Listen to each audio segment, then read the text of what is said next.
Okay, so I'm going to be going over the questions number 3 and 4 that we did for our project, which was evaluating the 5-number summary.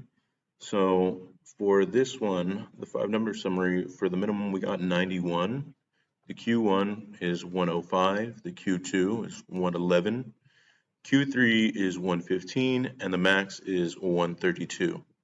So how we ended up doing this was we went through StatCrunch and we did the output.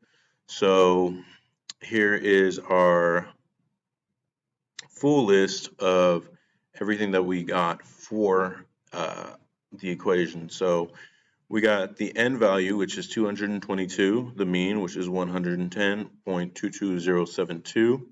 The variance is 53.285904. Standard deviation is 7.2997194. The standard error is 0.48992509. Our median was 111. Our range was 41. The minimum was 91. The max is 132. And the Q1 is 105 and the Q3 is 115.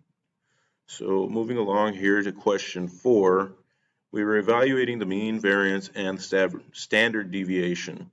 So for the mean, we ended up getting x bar equals the sum of x divided by n, which is equal to 110.2207.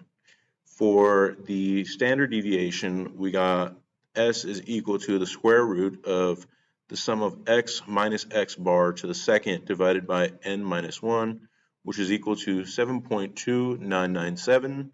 And the variance, we got s to the second, which is the variance, is equal to the sum of x minus x bar divided by n minus 1, which is equal to 53.2869. So again, we listed our StatCrunch output just to confirm that all the numbers were correct. And so since we came to matching results, this is the mean, standard deviation, and the variance.